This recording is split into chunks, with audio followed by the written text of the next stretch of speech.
My guest today is Bill Hearn. Bill is the CEO at SOMA.finance. SOMA is building a finance for the future by combining the best of DeFi and TradFi with a very interesting looking DEX. We'll learn all about this today and why it is particularly relevant. But first, welcome to the show, Bill. Thanks so much for having me, Andy. I appreciate the having me on. It is a pleasure, Bill. Let's do what we do at the beginning of the show. It'd be great if you could please introduce yourself. Love to hear a little bit about your personal and professional backstory, what you've been doing in the lead up to getting involved and becoming CEO at SOMA.finance. Absolutely. Happy to give a little bit of the backstory. Just for reference, I'm sort of one of the old dogs in the industry. I've been an investment banker for over 30 years now. Beginning in the very traditional world of Morgan Stanley and Merrill Lynch and places like that as an investment banker out of college.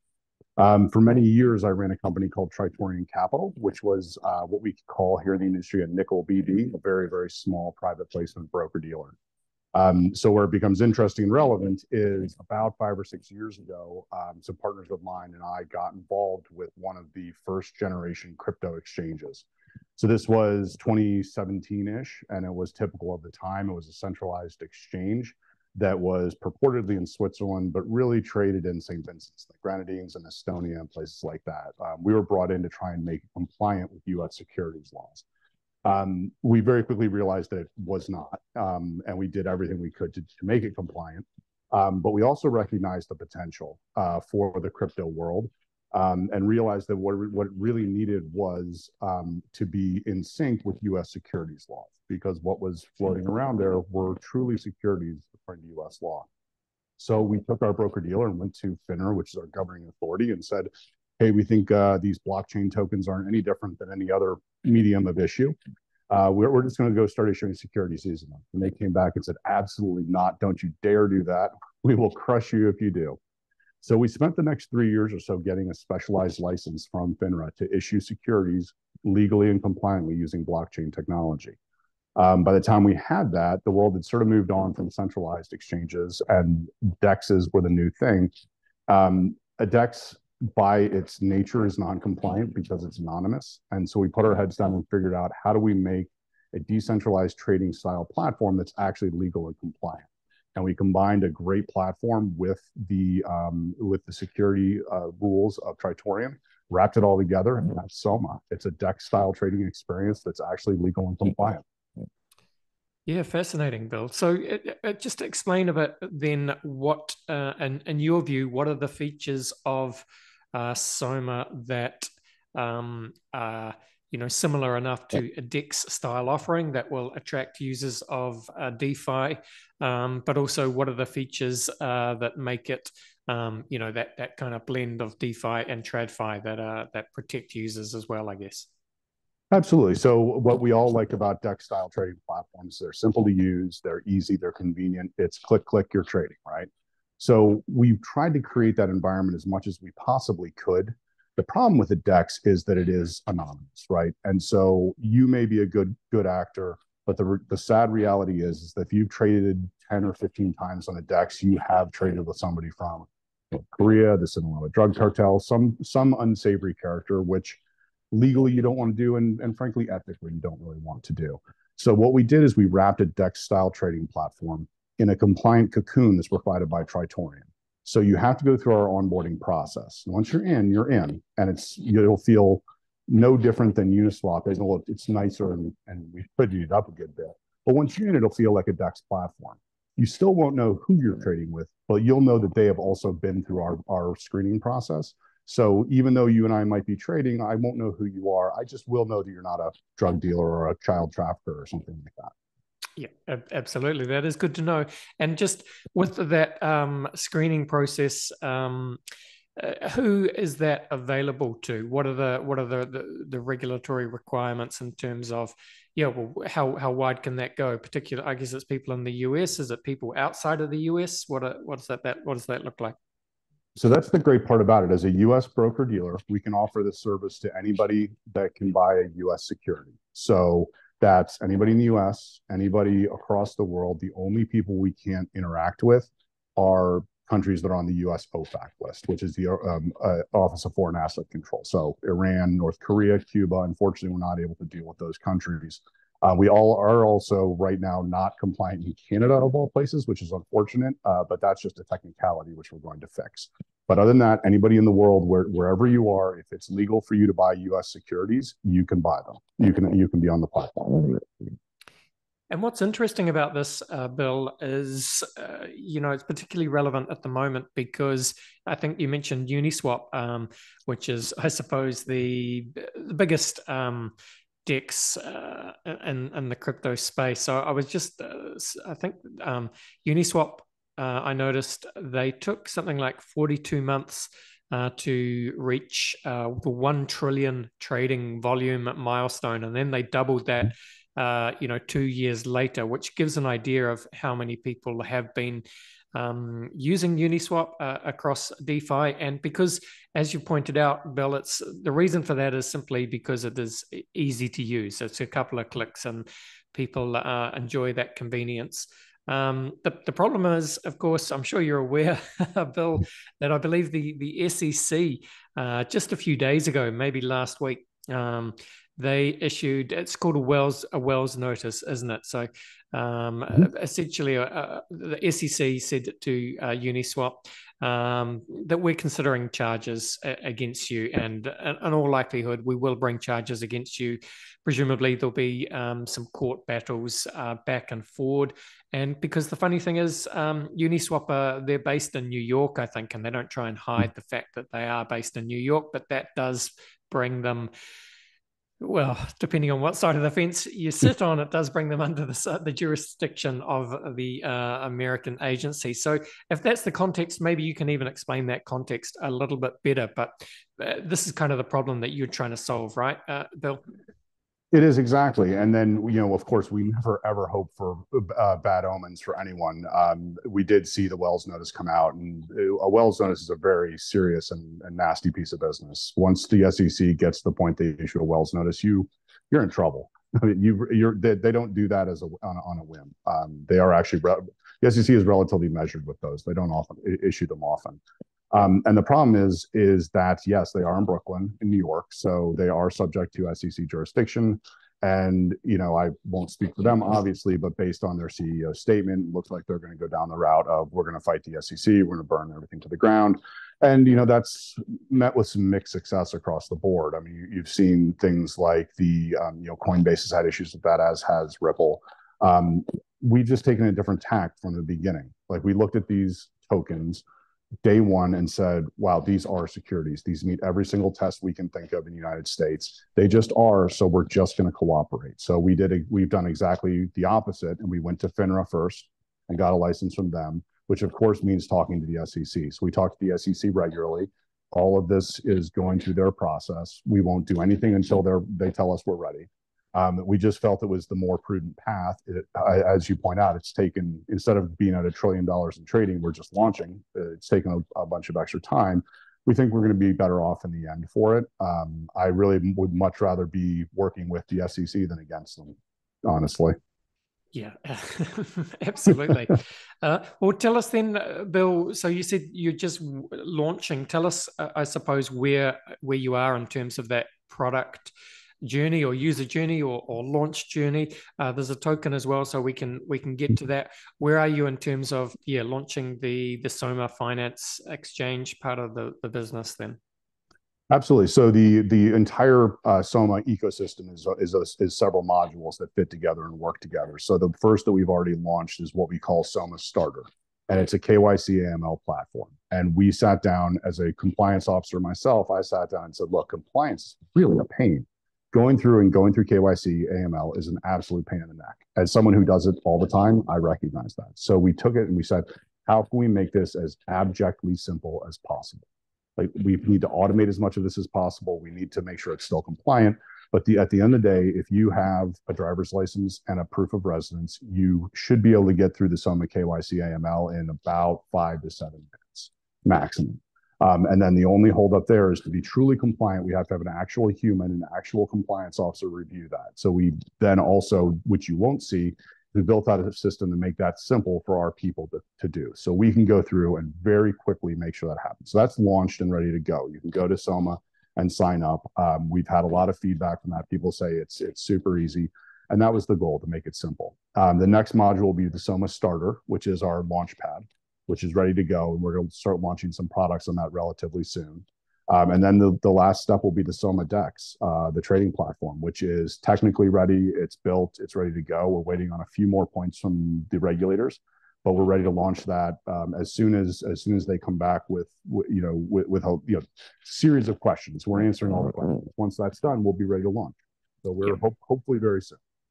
All right. And I mentioned the token. So there's a token, of course, and this is interesting as well, because, listeners, if we've learnt one thing from Bill so far, well, apart from his, traditional investment finance background and compliance background, we know that this token is going to be done in an incredibly compliant fashion, I'm sure, Bill. So absolutely. In fact, on the SOMA.finance website, it says the first legally issued and compliantly structured digital security open to global and US retail investors. And I think this is available now, isn't it? So just, any way you want to approach this, Bill, but just talk us through the token, what the token is for, how people can get into it, why they should do so, and how you've made it compliant.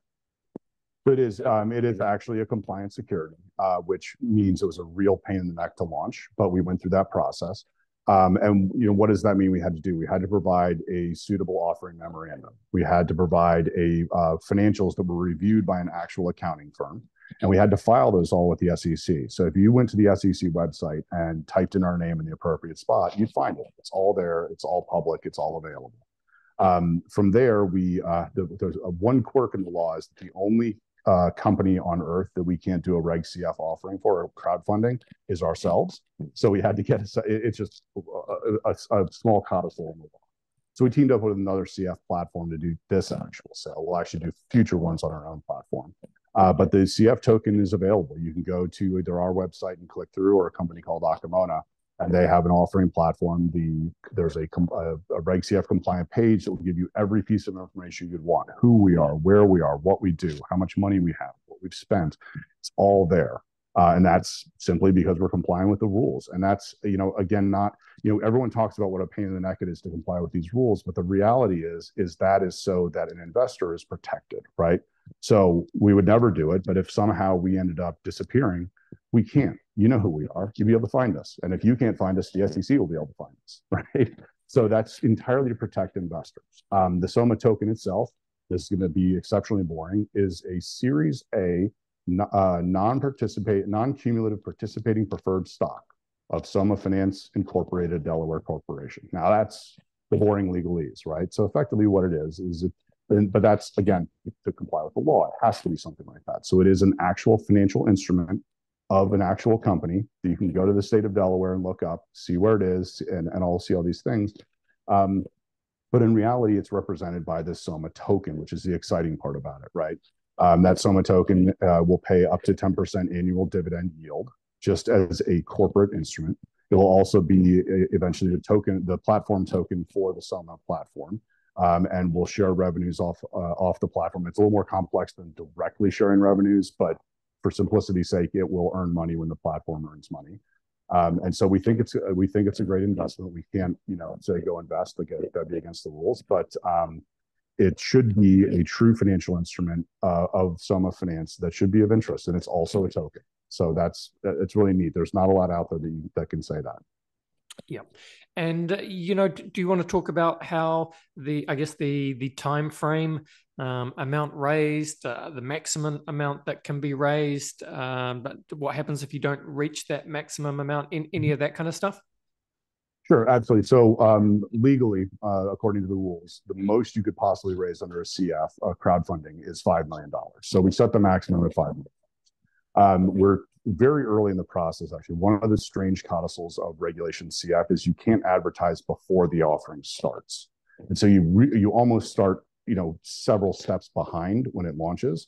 So we're really, even though we've only got about 2.5 weeks left in the offering, we're still just starting some of the marketing aspects of it. And we expect most of the activity to come in the next couple of weeks. So we've raised just a little bit so far. How much we raise, the more the better, as always on these things. But really, this is more of a concept test. And so the fact that unless something really strange happens, we're going to conclude this offering, however much we raise, and have successfully done that. And we think this is mostly a proof of concept. If we raise some money, that's great. The more money we have, the easier it is to develop things. But we really just want to get to the point where we've done a successful, regulated, legal, compliant token offering. We think that's going to be a big deal. Yep, absolutely. And look, listeners, if you want to have a look at that token offering, links are in the show notes, but you can get there from the SOMA website as well, which is soma.finance. And then the token is under products, but there's a wealth of information there. So look, what assets are going to be available to trade on the DEX when the DEX goes live on SOMA, Bill? Sure. And so this is one of the great things about this actually being the fact that we've just admitted and accepted that these are securities. We can do just about anything. Yeah. So we'll have crypto native tokens. So if a company wants to come and raise money, they can use the SOMA starter launchpad to raise money, and there'll be tokens that will trade. There'll be equity, debt, preferred, whatever it ends up being. So we'll have those for certain. The other asset class that we're going to have, and this is in many ways more exciting, is we're going to have fully asset-backed securities and assets on the platform. So for example, one of the things, and this is a huge point of contention, not contention, but a huge point of discussion with the regulators, is we're going to offer tokenized versions of publicly listed stocks. So for example, Apple has its shares, or Tesla had their shares. We're going to have what we call S Teslas or S Apples on the platform. And each one of those, and this is very important, each one of those tokens will be fully backed by an actual share of the company, which we can hold in our account because we're a broker dealer. So we don't have to. There's no synthetics. There's no over leveraged junk. If you own an S Apple, you own Apple. If Apple provides a dividend, you get that dividend. If you own S Tesla, you own Tesla. If Elon Musk wants to have a shareholder vote on sending a rocket to Mars, you get to vote in that vote. It literally is the exact same as if you owned that share of stock. So of course you could do that in a brokerage account, but brokerage accounts are really a pain in the neck to set up.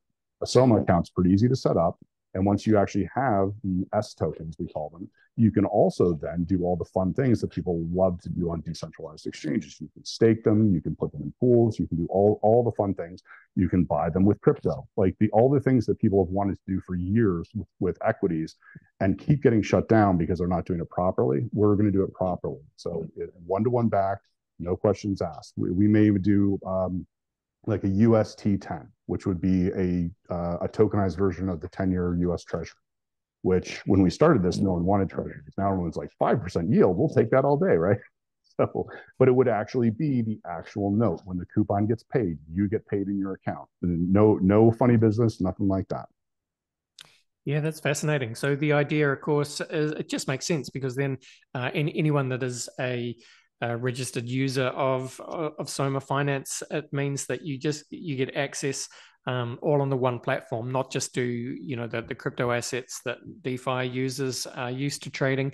But yeah, I mean, if there's a kind of tokenized form of a Tesla or Apple or whatever else it is, it just you can really see why that would be very enticing to global users, as could otherwise the alternative offering is, as you said, Bill, you've got to set up all these different brokerage accounts or whatever it is to get access to the equities you want, which can be a pain.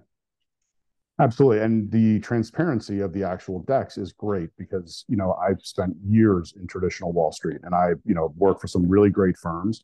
But at the end of the day, when you trade Tesla or Apple in a big brokerage account, you don't know really what's going on with that. And for the most part, it's fine because those are good companies run by good people that, it's a good scenario.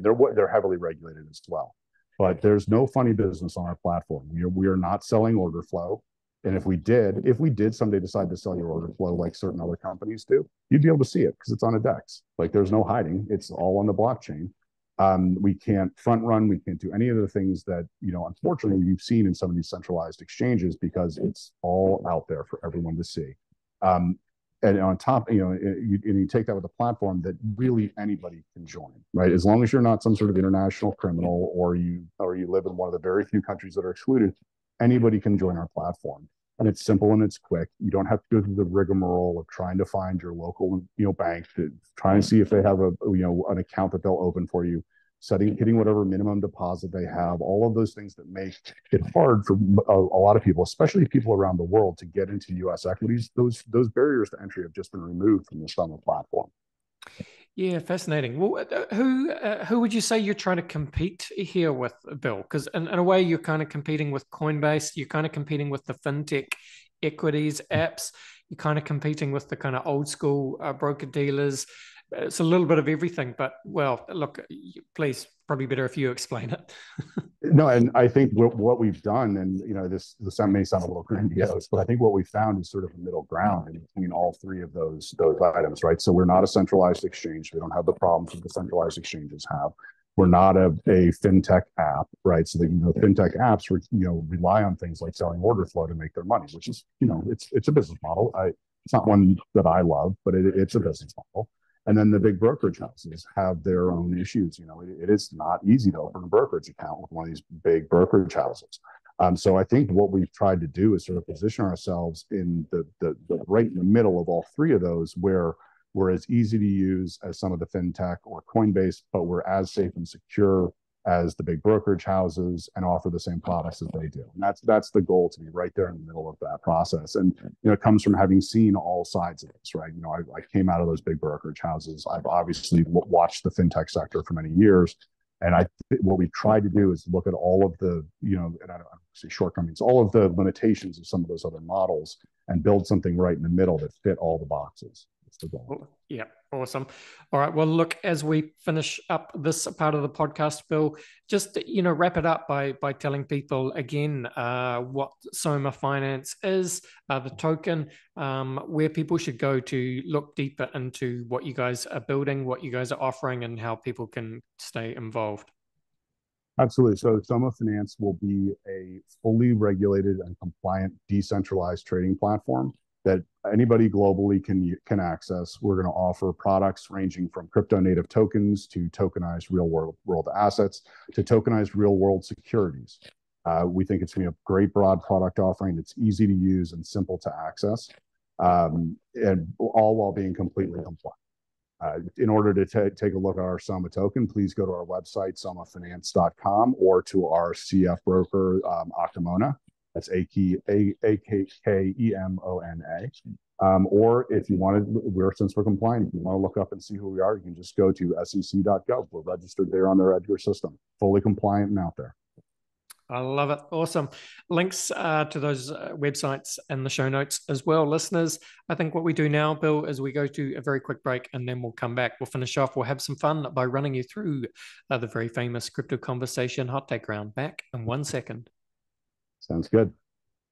And we are back on with Bill Heyn. Bill is the CEO of SOMA.finance, bringing together the best of DeFi and TradFi. Very interesting. Bill, I like to finish each podcast with a quick round of rapid fire crypto conversation hot takes. Are you up for it? Sure, give it a shot. Let's give it a shot. Just going to run some questions at you, Bill. Just want your honest answers. Question one for you. Where would you say that you sit on the Bitcoin maximalist to multi-chain opportunist spectrum? So I think as a traditional TradFi guy, diversification. So yes, definitely buy some Bitcoin. It seems like a great asset, but don't put all of your eggs in one basket ever, no matter what it is. Yep. Sound advice, not financial advice, but sound advice nonetheless. Not financial advice, definitely. What would you say then, Bill, is your firmest conviction crypto opinion? Two firmest convictions. One, that it's the greatest space out there. It is the future of fintech, the future of finance, no questions asked. And the second side of that is it has to be safe. It has to be compliant. It has to grow up and become a mainstream tool. Yep. Very well said. All right. Bill Gates famously said that we tend to overestimate what we can accomplish in 2 years and underestimate what we can accomplish in 10. So, whatever you like here, but I guess Soma.finance, on chain, everything, the future of finance, what does it all start to look like in 10 years' time? So hopefully in 10 years, we've not only built and deployed the entire platform, but of course the Soma technology is also white labelable. So hopefully we not only have Soma up and running, but we have many other people using the platform. And we want it to be seamless, easy, safe, compliant finance. That's the goal for the most people possible around the world. Yep, makes sense. All right. William Gibson famously said that the future is already here. It's just not evenly distributed. Can you think of an example of the future being here right now, Bill, but most people aren't aware of it?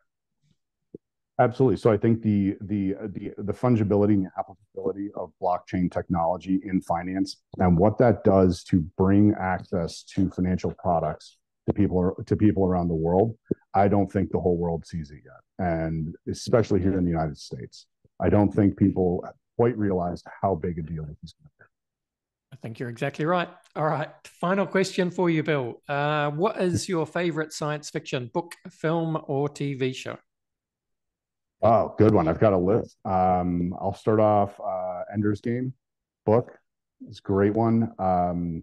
The Three Body Problem is a recent one. Both the book and the series are both great. And of course, I absolutely love Star Wars and Star Trek. I'm a dyed-in-the-wool geek on that stuff. So it's hard to pick a true favorite. I love it. I mean, yep, Star Wars, Star Trek. Yeah, Three Body Problem. You've watched the Netflix adaptation? I have. I read the books first. I absolutely love the books. They're a little dry in some spots, but they start out dry and then they just wallop you with a surprise.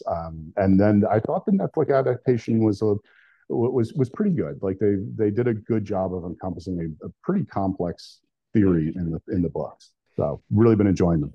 Yeah, nicely summed up, Bill. I tend to agree. I haven't read the books, but yeah, a good friend of mine has been, deep involved in reading the books. And then, I think I have 2 episodes to go in the Netflix show. So, but yeah, very much enjoyed it. Do read the books; they're worth it. All right. Thank you so much, Bill, for coming on the show and spending some time with us. Again, just one more time, shout out Soma.finance. And I don't know if you spend any time on Twitter or anything like that, but yeah, your own handles or LinkedIn. Yeah, so Soma's on all the platforms. We have Twitter, LinkedIn, Telegram, Discord, all the above. Find us there on Instagram even. Not really what I do, but we definitely have the information out there. Come see Soma.finance. Take a peek, take a look at it. We really think you'll like it. Awesome. Thank you so much, Bill. All the best and bye for now. Thanks so much, Andy. I appreciate your time. All right, there you go. That was Bill from Soma. Fascinating. And yeah, just at the end of the call there, Bill was once again recommending to read The Three Body Problem, as a good buddy Brett would say. So yeah, certainly on the list. But he did say, yeah, very dry to start the book. But then, yeah, they get good. Anyway, we reach the end of another show. Thank you to Bill for coming on the show. Thank you, team, for listening or watching here at the end of the show. Don't forget to subscribe to the podcast on whatever podcast app you are using. But that is it for today. This was your Crypto Conversation for Brave New Coin. See you.